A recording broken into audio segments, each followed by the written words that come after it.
Have you been forgiven before by anybody around you? Why is there any need for anything called forgiveness at all? Have you forgiven anybody before? Do you have anything that you need to forgive in somebody around you? These are the things we want to reflect on this moment. What is this thing we call forgiveness, and why is there need any for anything called forgiveness? The word forgiveness comes about where there is offense, where there is hurt, where there is pain inflicted, either directly or indirectly, either psychologically or emotionally or physically. Forgiveness is needed where there is a wrongdoing that needs to be punished or revenged or paid back. As it is said,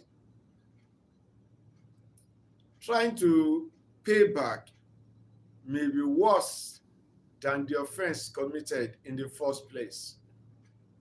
So paying back or revenging can be more damaging. The person that committed the offense or disappointment or wrongdoing in the first place might have done it knowingly, unknowingly, mistakenly, or misdirected, or by poor judgment. And the person may come to realize it later that, I shouldn't have said that. I shouldn't have done that. What have I done? What have I said? How can I take that back? What you have said has been said. It's become part of history. What you have done has been done. So what can be done now is what is called asking for forgiveness, being sorry, and where amendments can be made, endeavor to make the amends where possible. So offenses are things that are done against the joy, well-being, and progress of another. And then offenses abound in this society that we live in this world that we live in. Some people may step on your toes deliberately, some not deliberately. Some may try to play a dangerous game with your heart, with your life, with your joy. And they may want to just do it a little. They may end up causing a big damage or big hurt to you. And now the damage has been done, and they say, hey, there is trouble, there is problem. Then they come to ask for forgiveness. Now, what is forgiveness? Forgiveness is the art of letting go of a hurt, letting go of a negative emotion, of a bitterness, of malice, of revenge, of payback. So you say, let's go. Say you forgive. But forgiveness and reconciliation, are they the same? That's the question you and I have to ask and get answers to. Okay, I've offended you. And this is not even the first one. I've done the thing more than once before. So what do? And I come and say sorry. But you know that there is tendency for that form of hurt or damage to be done again. Do we reconcile and say, okay, let's be friends again? Sometimes forgiveness may not tantamount to reconciliation. Because like the Bible advises, it says affliction shall not rise up and should not rise up a second time. If somebody has done something to hurt you, and you know that this person could have avoided, but the person went ahead and do it, and now predispose yourself to such a person again. If that kind of thing is done again and is done at a worse level, what will people say about you? Will they say you are a wise person, or you did not behave so wisely? So to be wise means you forgive, let go, don't hold it against the person. But it doesn't mean that you have to give the person that open hand that you gave the person before. It doesn't mean that you have to now hold the person again and be eating at the same table like you used to eat before. Let's take this example. This particular youth, two, male and female, they were in a relationship and they trusted one another. So the young for a visit they were meeting at believe in God, believe in chastity, believe that there should be no intercourse before marriage. So he invited her over, and because they have been in a relationship for some time, trusted him. And one thing led to the other. He had been telling her she should show her love to him by allowing him to touch her, do this one. The girl said no. So he spiced a drink and he took undue advantage of her. After that, he came and he said sorry. Sorry, but the damage had been done. He had deflowered the young lady. Now, if the young lady is your sister, or is your friend, or is your cousin, will you advise her to dispose herself to go to his house again?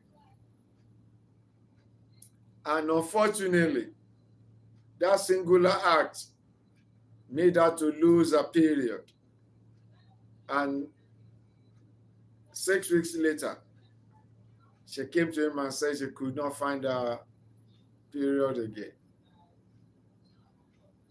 And the boy persuaded her that she knows that both of them are workers in the church and one thing will lead to the other. To avoid embarrassment and shame, they should try to remove it. And somehow, the girl agreed. They went and they removed it. So the girl forgave him.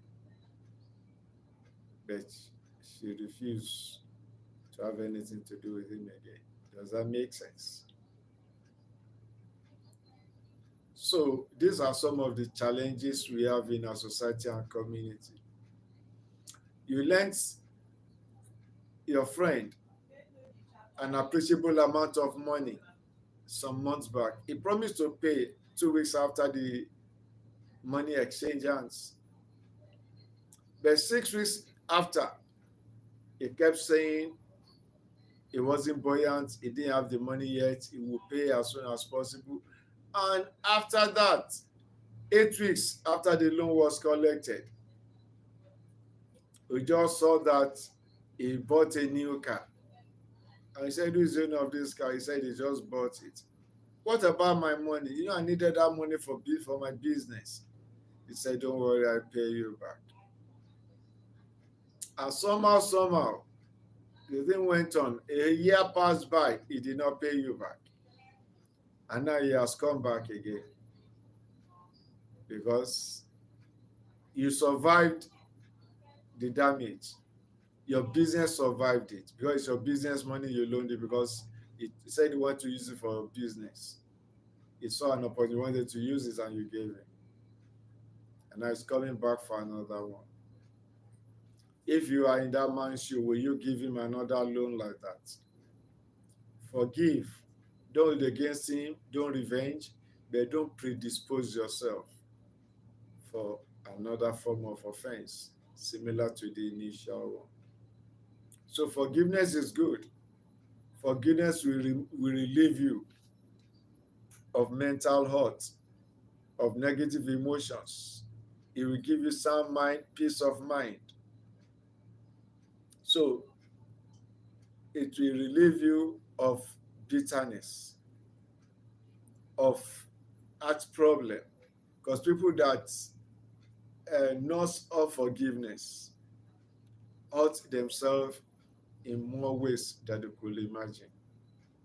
So this is to encourage you to nurse forgiveness. Pray for that grace to be able to forgive those who hurt you. Because it's for your own good, it's for your own well-being, it's for your own sanity, it's for your own joy. And that's why the Bible advises us Christians, say, forgive all those who owe something against you. Because we did not realize it then. We are not doing it for God, we're doing it for ourselves. Because if the person that you have unforgiveness against, if the person in your vicinity, you can imagine what your countenance will be.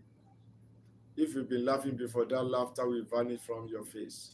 If you have been dancing before, you will lose some joy in that dance. So forgiveness is very good. This to encourage you and encourage others around you.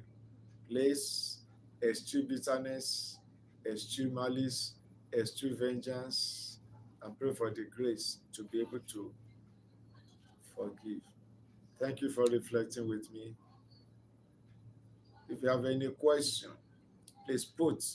And remember, Nisinuga reflection is about tales that touch the heart and is to guide and counsel on life matters, to prevent pain, to prevent negative emotions, to ensure your joy, your happiness, your growth and development positively, and your joy, and to encourage your personal development positively. So subscribe to my channel, Nisinuga Reflections. So we meet again and we talk about relationship matters. Are you in a relationship now? What's the nature of your relationship?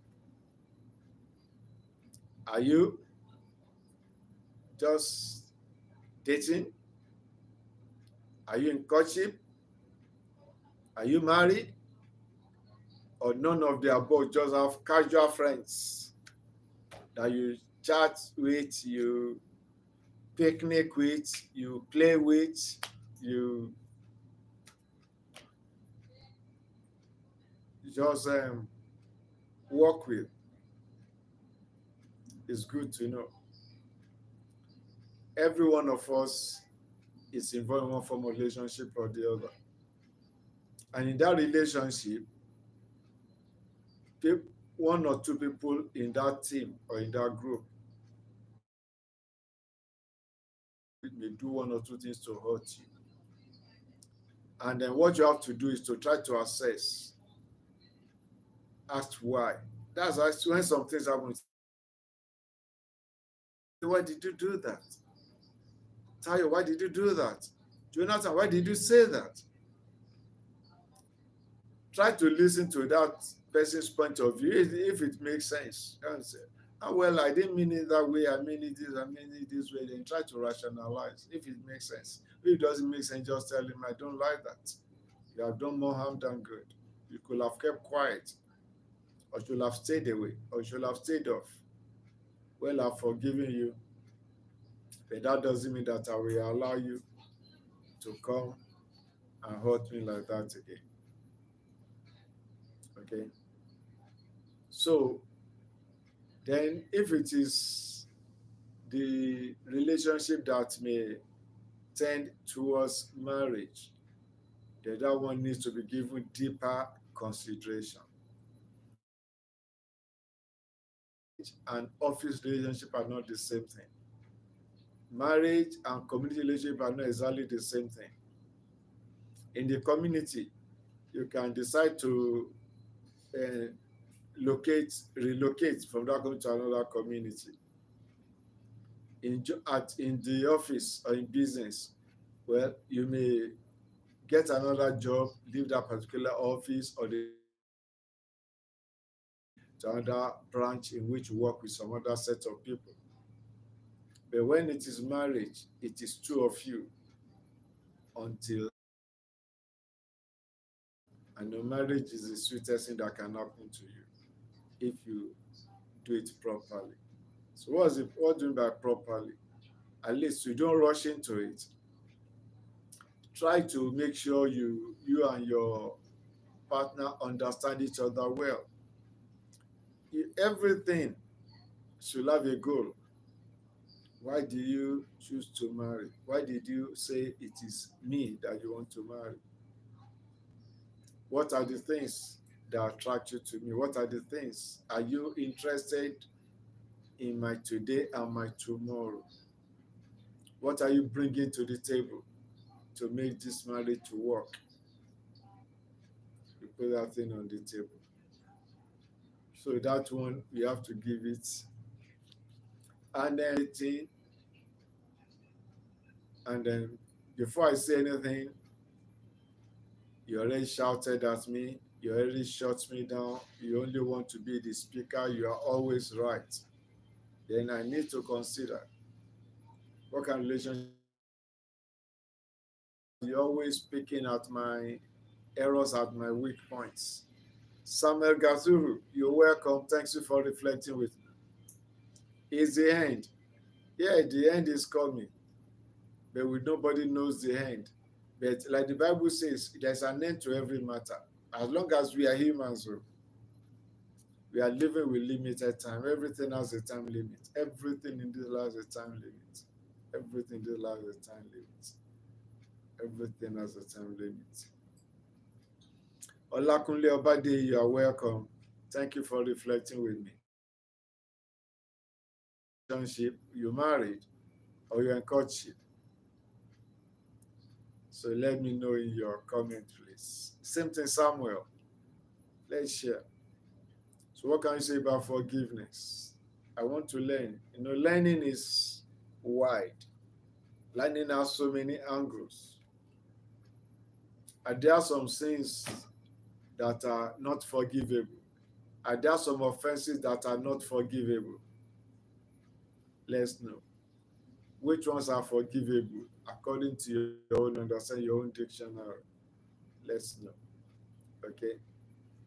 And then, like Peter asked Jesus, how many times can my partner offend me?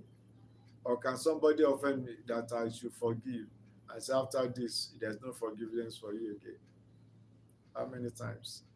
Though the Bible says 70 times, 70 times, but is that practicable? 490 times. How can you start somebody be offended 490 times? And by the time somebody offends you 3 times, you will have been filled up saying, no, no, no, not anymore. Not anymore. I can't. Once again, please try and subscribe to my channel so that we can reflect together on issues that touch our hearts and issues that affect our life, our joy, our peace, and our well-being and our success. Because somebody continue to sabotage your growth and development, somebody going to sabotage the growth and development of your business. Somebody's always antagonizing you in the office and continue to say sorry, then you need to think twice. Maybe you are a Christian. The Bible says you should forgive. Yeah. Isn't it? The Bible says you should forgive. Yes. So share your comments. And God bless you. Have a nice day. Thank you.